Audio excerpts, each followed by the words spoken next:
All right. Welcome to a Little Crazy Podcast. We're talking about the thing that at least 50% of adults struggle with: money. There's never enough. And it seems like in these days of inflation, and if you have a family, my gosh, a family of 5 after taxes, try to make that work. That math is hard. And so there's a lot of stress on families. There's a lot of stress on individuals. And so it's not always what we think about money stress is people who, are struggling with less income.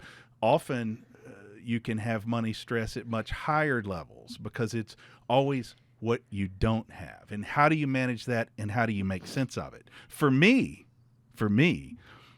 money has been such an important part of my life because 14 years ago, at middle age, I was broke. In this episode, we'll talk about how I got out of that and how I went from broke to financial flourishing. And as always, we have, I'm David Magee, but we have the Phoebe Goodwin. And Phoebe, I saw you post a story on your Instagram account the other day, and I laughed out loud. And, sometimes something sticks and it's funny, and you forget about it, move on. I've actually thought about this several times, and it was so simple. I'm not sure why I think it's funny. I think it's because I enjoy the spelling of your name, Phoebe, and you are flying, apparently, and you show a picture in the at the airline. They called you Phoebe, F-I-B-E. Yeah, that's just been like a constant theme growing up. People don't know how to spell my name. How do people don't know?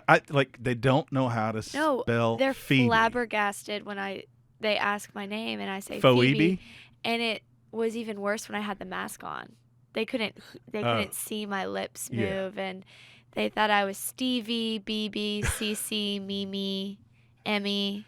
But I could understand maybe when you're young that people mispronounced it like Phoebe or something if they did not know.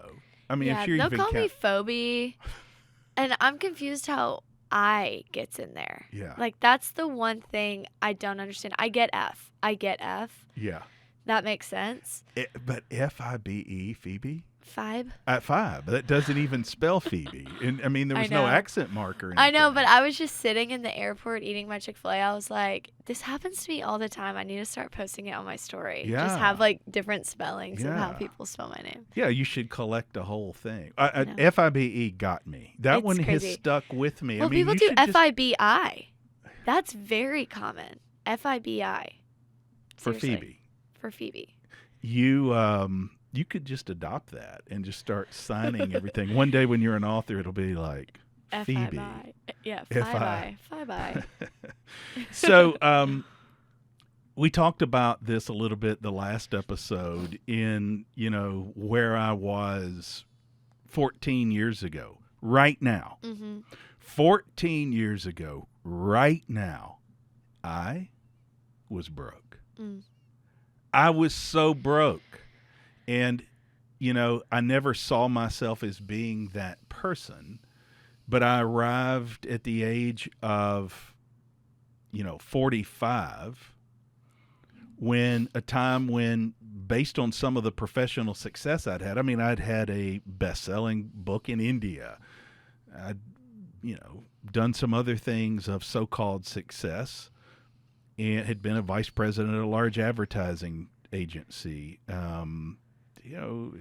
different types of work where I'd had success earlier in my life, but then I get to my mid-40s, and it tends to happen in addiction, like we talked about before, Adderall addiction and alcohol.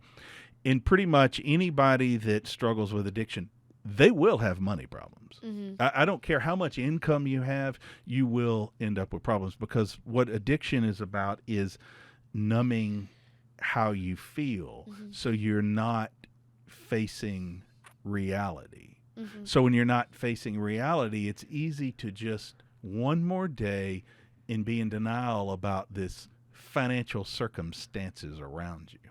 Yeah. And with addiction, everything is so selfish. So you're not thinking about the future self, you're Right. just thinking about your current self. Yeah, And I you're, feel like you're drowning. every person we've had on this podcast who has dealt with some sort of addiction has faced that. And so often, though, we'll see people facing money stress that aren't in addiction per se around a substance, but they're in a money addiction, or they're in an addiction to their appearance. Mm-hmm. So there's essentially three ways in my experience of my own life and or others I've been involved with or helped. There's essentially three situations where people get into financial trouble.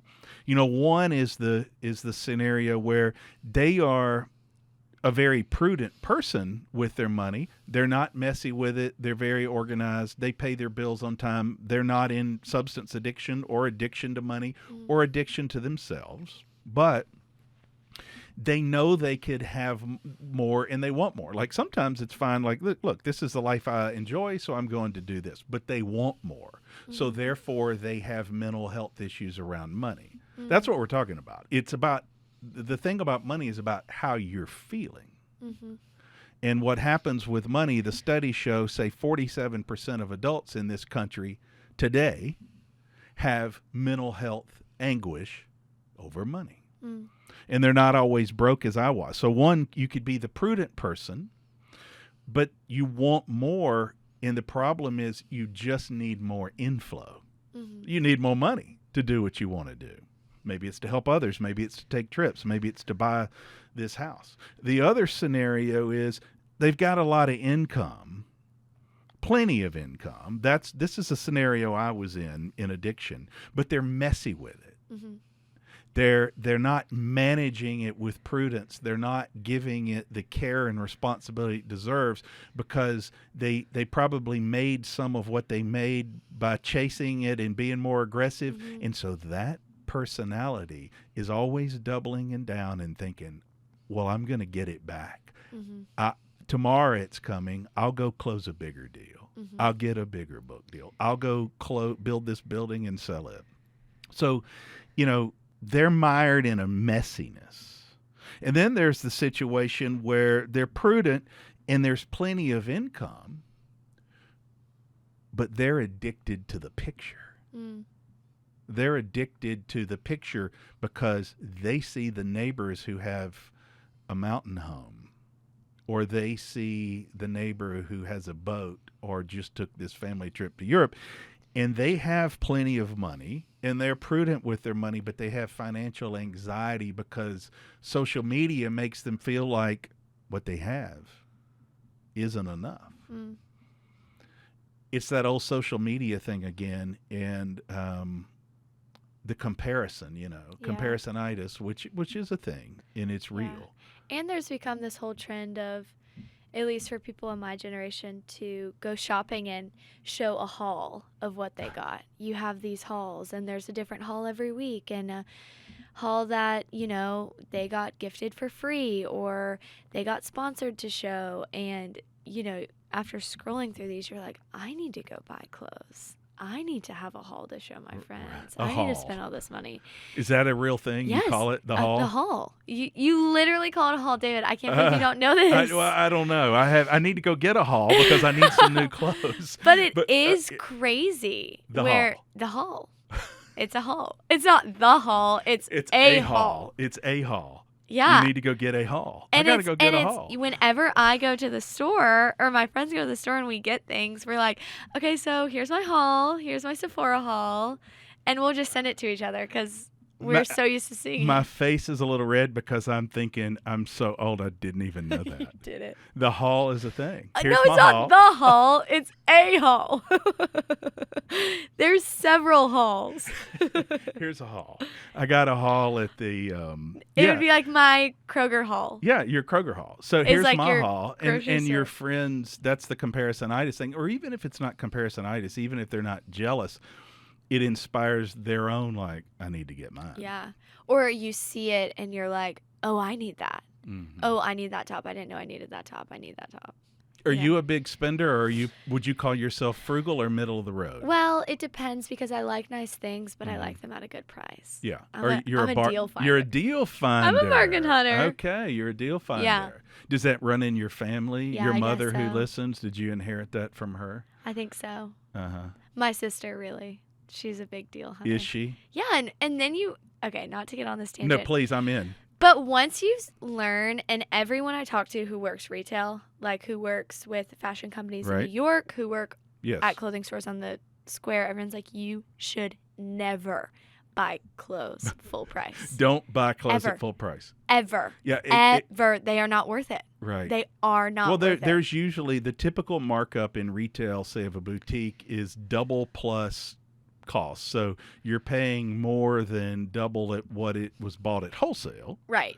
Yeah. So there's no denying there's that. no, yeah. So I love to brag about a good deal. Anyone who knows me knows if they tell me they like something, I'm like, oh yeah, I got that for $40 and it's originally like $500. So you like a deal. My daughter and my daughter-in-law, they like a deal also. So I don't know about the haul, but I do understand that. I don't have a lot of that myself. Yeah. I truly don't, but I have a big appreciation for it. I'm willing to pay something off the rack. But what's interesting about me is, so I had that personality and, had some success in my earlier days, but then get to middle age when addiction is hit and everything. And we talked about in one of our earlier episodes, I find myself in the classic suburban picture in my mid-40s. I have children in private school. I have a country club membership. And I might have divulged that I actually had two because there was a golf club only and I played golf with friends and I didn't. It seems extravagant and ridiculous now. And let me be honest, now I have 0 country club memberships and I will not have one again. And I'm very financially stable. Mm-hmm. But that's the difference. I wasn't then and I had 2, which is a lot of what we're talking about. So things got hard. It was the financial crisis hit. I'd been writing business books and getting big advances. The publishing got a little shaky. Then I'm moving into TV and things are happening there, but the income's a little trailing level to catch up. And I'm kind of in a panicked moment. And so what happened is I had that messy denial and I didn't particularly want to change so much. My idea was I'll just fix it. Mm. But what happened is then I paid one bill a little later. It got paid. I always paid them. But in addiction, you get messier. My credit score dipped a little bit. And then the income stopped because what happens when that addiction finally takes hold, then nobody wants you on the TV show. And then that book deal, they can kind of sense something's going on. And it's maybe you get one, but it's less because they have you over a barrel. Your agent can't even negotiate a big deal. So I hit that middle age, and then when it began to spiral, it all fell apart fast. And 14 years ago, is well documented. I'm making that drive to California and I'm still doing the TV show and I'm going to relocate out there. And it's when I quit drinking and quit the Adderall. But to do that, I also had to quit this television show. And then my last lifeline, everything is gone. Mm-hmm. I've just gotten divorced. Though for the record, I did remarry, but I'm broke. Mm-hmm. I'm counting cans of SpaghettiOs, slept a night or two in my car. Eventually, when I'm starting over in New York, and this is embarrassing, and it's hard to admit, but it's just the truth. I'm living in a boarding house, which that's been discussed. But, my car, I'm living up there. I've left my car back here. And by that time, I was clear-headed, but everything was in such disarray. I couldn't fix it fast enough, and I didn't even realize in the chaos. My car's back home. I've forgotten. I don't make a payment. My car gets repossessed. Phoebe, F-I-B-E. They made a haul. They got my car for free. Oh my gosh, they got a haul. They got a haul. They're like one of my children were upstairs, and I'm still trying to repair my relationship, and somehow there's this message of somebody's out there hooking a tow truck up to your car. And I laugh now. You were like, right, that's exactly what I needed. But I want to tell you something. Today, 14 years later, but I know for sure, I've told you before, I have my credit app on my phone, and I check it all the time. And at the bank, when they pull my credit score for something I'm doing business-wise or something, nowadays they're always like, "Oh, wow, Mr. Magee, you've got." So there's only like 1% of the people that are up hovering around 850. That would be me. Wow. In 14 years, I went from absolutely broke to financial flourishing.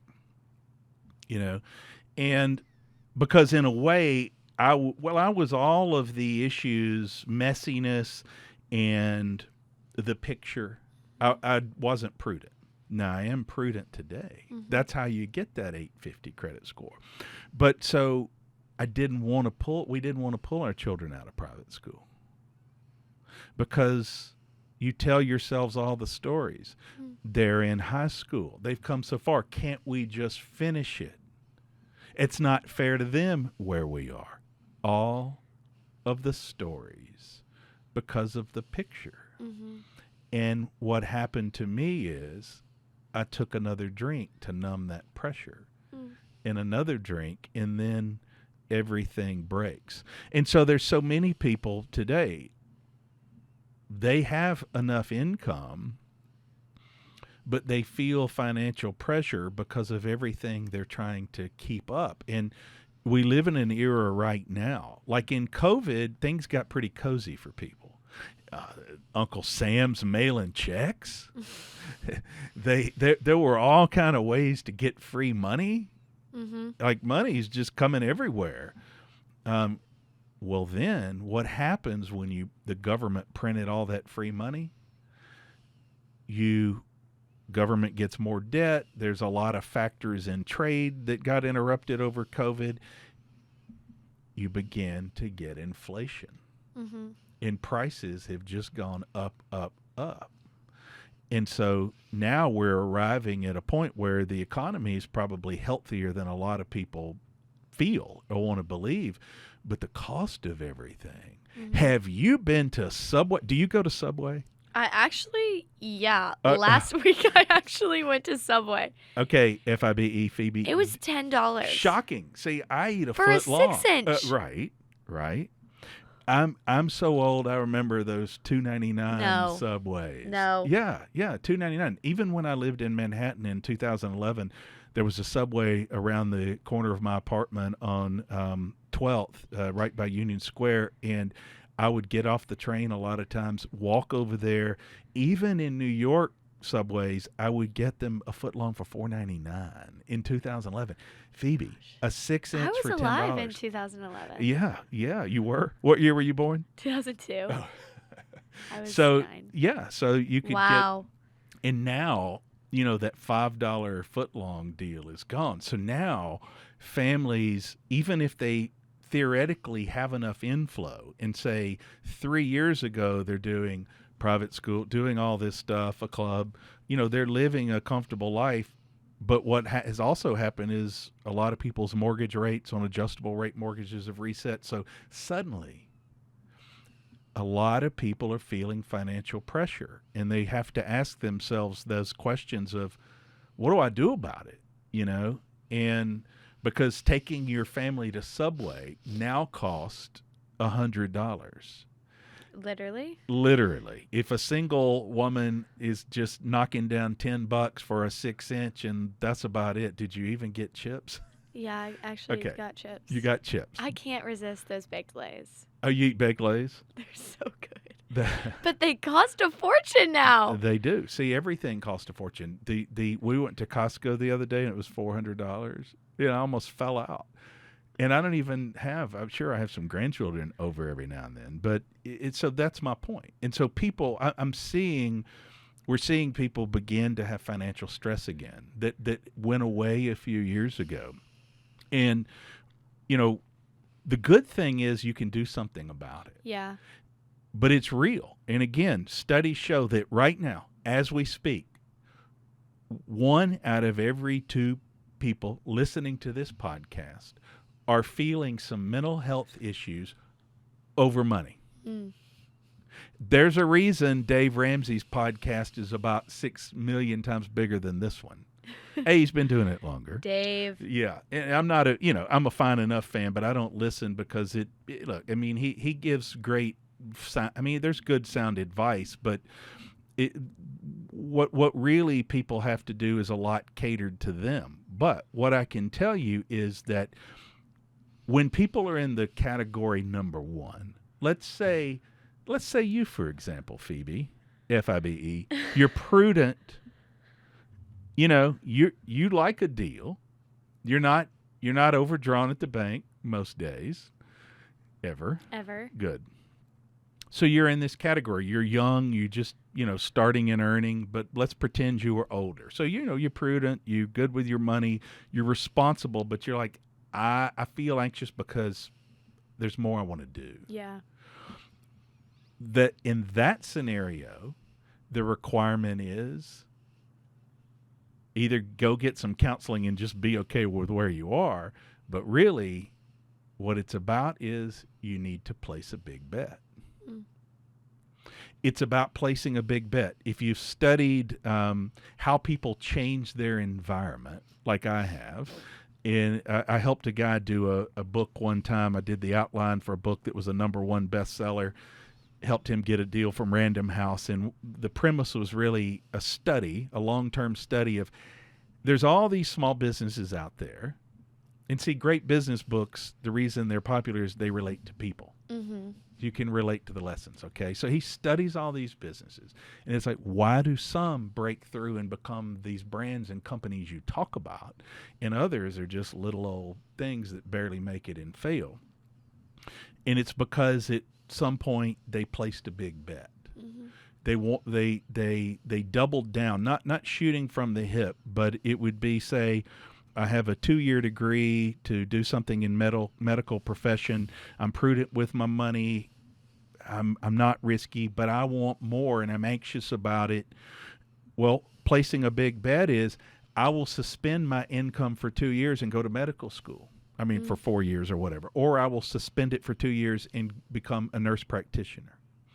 Or I've always believed, people say I have such a knack for real estate, I will go get my license and then I will become a broker, and soon you'll be making $500,000 or more a year, or become a nurse practitioner or a doctor and you're staying in the medical field. And what that requires is a big bet, because you have to take that calculated risk. Mm-hmm. You've shown you're conservative and reasonable with your money, but you want more. You're not okay with not having enough. So there's only one way to get it, and it won't be remaining in that anxiousness. And then for people who are messy and they have their either addiction issues to money or they have a bad credit score, first thing I will tell you, I'm not a big fan of bankruptcy. And I've had a lot of friends that have done it. It's a legal ability. You can do it. It's legal. And there are times that people need to take advantage of it. I'm not judging anyone that has. It's allowed by law. When you need to do it, do it. I chose a different path. And in my path, I felt like you learn in addiction that one of the first things that has to happen is you have to take responsibility. And it felt like to me, in taking responsibility meant being responsible for the mess that I had made. And so the first thing I did was realized I have to break the picture. I have to just smash the picture. I need to just tell everybody I'm struggling, I'm broke, and it's hard. And once I did that, it was freeing. And then I made contacts. I got organized and contacted everybody where, obligations, the bank on a mortgage. Obviously, I didn't get the right message on the car. Well, I was fine at the time on that, so that was one that slipped through a crack. Though, by the way, on that, I went and fixed that. And I paid fees that I didn't have to pay. I'm not looking for a pat on the back, but taking responsibility means my car got repossessed. And in that scenario, you could just walk away. Mm-hmm. Now, your credit is damaged, but that had already happened. I paid more to buy it back. Mm. And I bought the note back and I finished it. And I had to pay a lot of fees to get it back. So for a car that wasn't worth much, I paid, a couple of $1,000s extra, which nowadays would be about $4,000 or $5,000 when I didn't have much money because I needed to be responsible. I'd had a contract, I had a deal, I needed to finish it. So I made contact with all these people and just said, here's where I am. I can't promise you the timing, but what I can promise is I'm working to do something about it. Mm-hmm. And that was the first step of changing my life. When I took responsibility, it changed everything. Mm. And so I did not file bankruptcy. And 2 years later, my credit score was back in the 700s. And 2 years later, I'd had multiple raises, getting trust at work, and I'm beginning to invest in rental property again on the side because I did not file bankruptcy. If you file bankruptcy, it's on your record for 7 years. Mm. So had I filed bankruptcy, I would have been freed of all of my obligations. But when I decided that I was ready to go develop some property or buy a rental house and flip it to get back in the game, the bank would have said, no, thank you, go away. And actually employers will also run credit checks sometimes. And they say they're doing it for different reasons. But if they see you've been bankrupt, they will not hire you. And so I was able to protect a lot of that by being responsible. And so it was this big mountain of debt. But 14 years later, it's all gone. Mm-hmm. And, I've found a life in financial flourishing, and I'm the kind that, I'm not necessarily, I will pay $14 at Subway, and I will pay retail on clothes. Other people in my family may not, but I will. But get you a new navy blue shirt. One more navy blue shirt. One more navy blue shirt to go in my stack. Yeah. I did order one yesterday. No, you didn't. I did. One day I'll mix it up and get a tan one. And maybe one day I'll surprise you and get a tan one on sale. Oh! Wow. Maybe I'll go all the way. But it's been the most freeing and life-changing thing. And what's interesting is just 4 or 5 years after my lawyer and friends were telling me to file bankruptcy and I refused to, I was managing more than 100 people. I was in charge of the entire budget that was very large. And of course it balanced. It's a joke in my household because when a bill shows up, I will not allow that bill to get placed on a shelf. I get it and I pay it. And then it goes in the trash. If I have a note due, I pay it ahead of time. And so in that life, it creates more opportunities because my bankers know that that's who I am. And so if I decide I want to do something in real estate and develop it, they pull up all the papers and say, we'll have a spot for you to sign right here. When I decided to redo my mortgage a few years ago, I got 2.5%. I got one of the lowest mortgage rates in the history of the country. I've only found about 2 other people that maybe got 2.3. I mean, very few people were able to go lock that in when it was there at that time during the pandemic, but I did because of all that. So what happens is you transform your life. You go from worst to first. But a lot of it is you have to smash the picture. I mean, I tell parents, with your children, I mean, children are costly. How did your parents do it with so many of you guys? It was before all this inflation, I know. Most of your sisters were out of the house, right? Yeah, that's a question for them. I don't know. Yeah. Well, it cost a lot. And I now know, like with my children who have children, they pay so much. I mean, so much after taxes for, in one case, childcare, and others, clothes, food, Subway, sandwiches. I mean, it takes a staggering amount of money for a family when you're showing up to fast food and it's $100 after taxes. Healthcare expenses have gone up. So what I tell parents is, hey, you got to smash the picture because nobody cares. You're trying to keep up with something that this is your life and your family. And typically with children anyway, what I've learned is the best advice is less is more. They're better off if they have to chip in a little bit on their own way, like you did working at Chick-fil-A in high school. Yep, that I did. Have you had did you do any other part-time jobs? Yeah, I worked all throughout high school. You like babysitting and stuff? No, I worked at a couple restaurants, some retail stores. It was fun. Yeah. I liked it. Do you like retail? Nah, No. It's so boring. Yeah, I'm not a big fan I'd either. much rather be a server. Yeah. It's more fun. And You make like more money. being a server? Yeah, you make more money. Yeah. Yeah. Like Who knows? Maybe that's my career at a calling. restaurant or Yeah. Yeah. Yeah. You've never shared this before. Are you good at that? You don't No, like I'm really good at it. Are you? Yeah.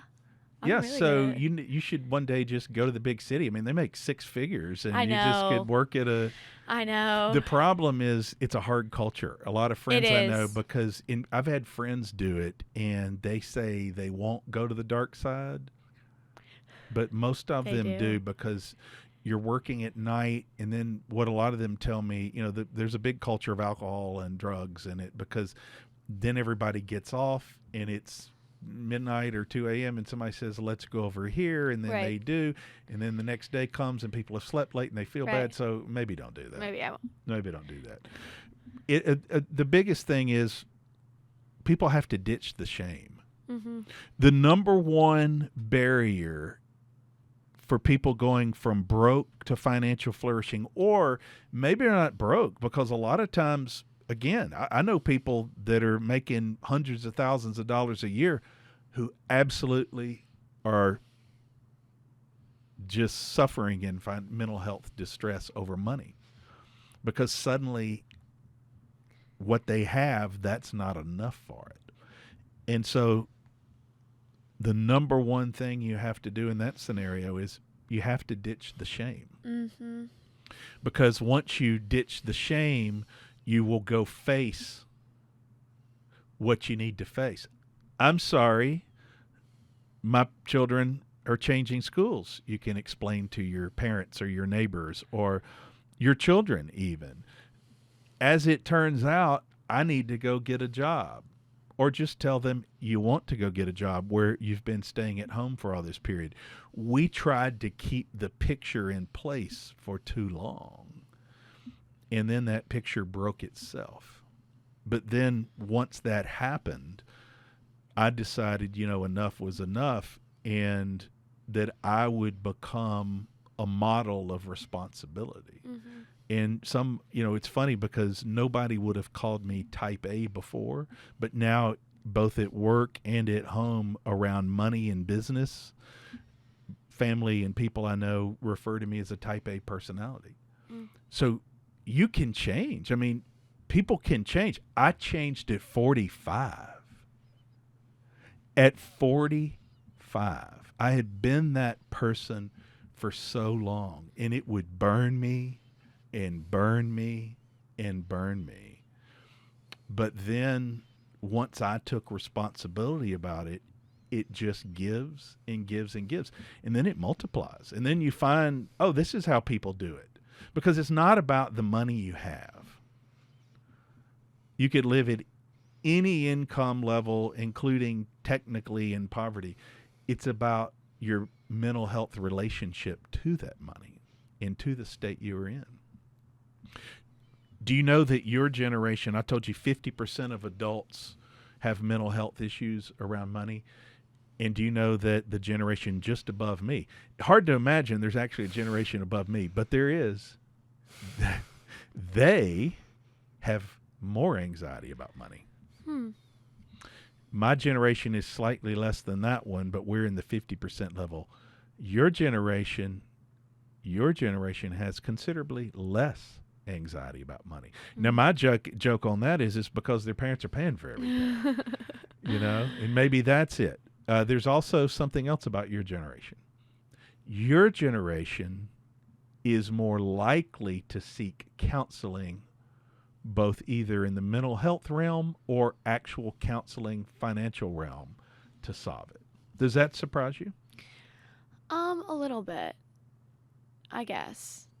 I don't know. I guess it could go either way. Definitely like mental health, there's just way more awareness. We've just grown up with the language. Your generation's more aware in mental to health. talk about it. And I also think maybe my generation, their parents still are supplying or providing, so they haven't had to deal with stress. Sometimes I've been at a function in recent years, and by now my children are in their 30s, so of course they're self-sufficient. But when my children were in their 20s, and we were -1, of course. We lost William, and William, in his addiction, was struggling with money because when you're addicted, money's disappearing, and he was in that situation. He was very smart. If he'd sober, he would have been good with money.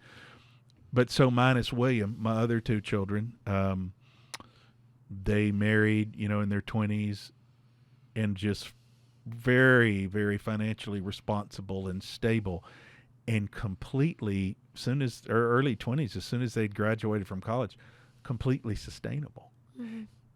And Phoebe, listen, we would be at functions and somehow that comes up, and I finally quit telling people that.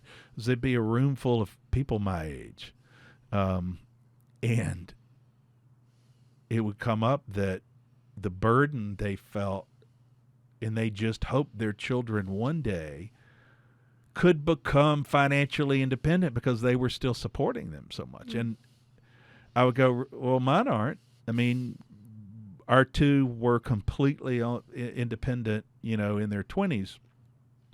And there's a reason for that. And you've heard it before. It's that when William died, he'd been the star student, athlete, and it looked good on paper, and we had tried to give him everything. And then when William died, we called our other two children, Hudson and Mary Hallie, in, and we just said, we will love you more and give you less. And they had to scrap their way through college a little bit. They felt a little bit of pressure, not in an unhealthy way, but not just, here is everything, good luck, like we did with William. And so I don't think it's an accident that they were in a sustainable situation and financially responsible, more bargain conscious, more, not just always out for the haul, a haul. A haul. and so, it's all very doable, but a lot of it comes with just smashing the picture, mm-hmm. smashing the shame, realizing actually nobody cares, that you can have nothing or a lot, they still don't care. Mm-hmm. It's all about how do you feel with it. That's how we are happy in our relationship with money. There's no study that proves that more. There is a certain amount where what people want is freedom with their time. Mm-hmm. If you can achieve that, the studies show you're happy. So whatever amount of money, and people can do that with a small amount of money. You can make your life and make it work, but what people want is time.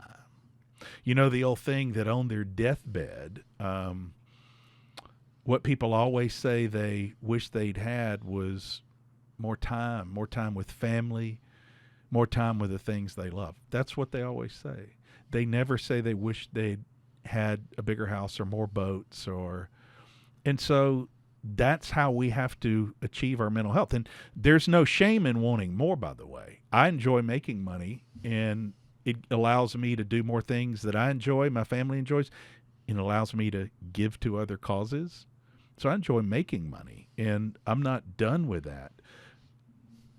But what I've learned is to be able to make more, I have to be financially sound so that people respect me. People are willing to go to business with me.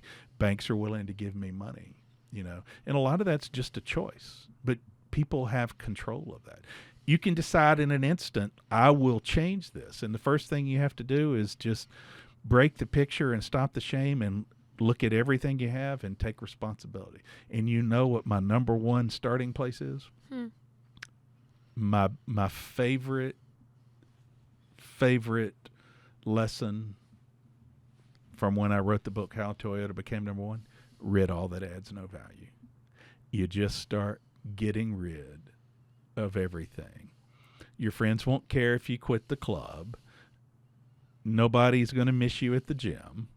You can walk for free. You can run for free. You just start, if it doesn't add value, and guess what? You can also rejoin later. Once you have reestablished your foundation, you want to work up into things that you want, not let them drag you down. So you have accountants in your family. Do they give you financial advice? They do. They're very helpful. Yeah? Yes. So what as a young person, you get your first paycheck, and did you sit down and make a budget, or you just did you? Yeah, I pay for everything. Nice. I'm completely self-sufficient. I did know that, and that doesn't surprise me at all. But so you're like, okay, here's my paycheck. Yep. Because this just happened months ago. You graduate from college, and you have to say, like, how much is my rent? How much is my? And you divide it up. And whatever's left, you can hop on a plane for something fun and go to New York. Or save it. Yeah. It's crazy. You just have money and you can spend it how you want. And as long as the bills are paid and there's food in the fridge, then it's, And I would say that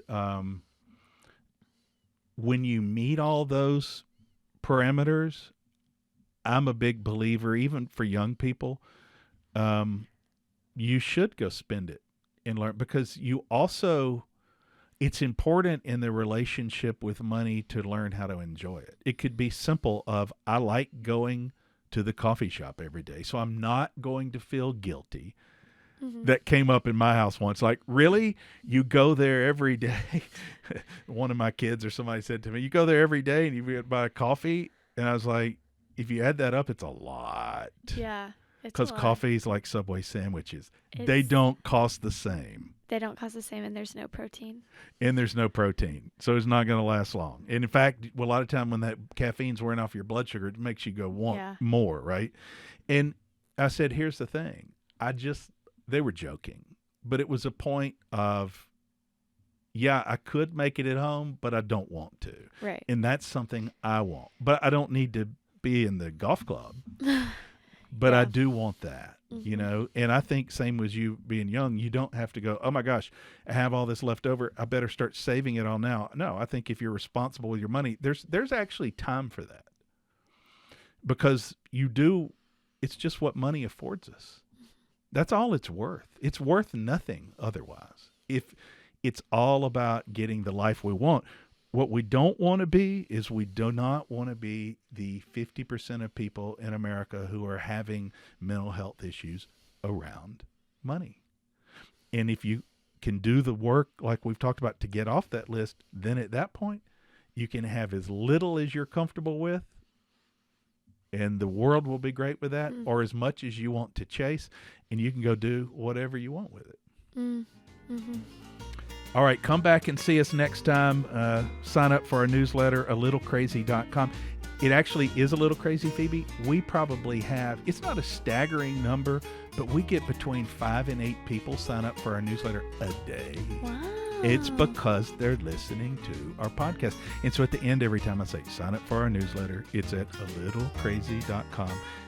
It often sounds so silly. I think nobody's going to do that. But they do. That's awesome. They do. I hope you will. We'll see you next time.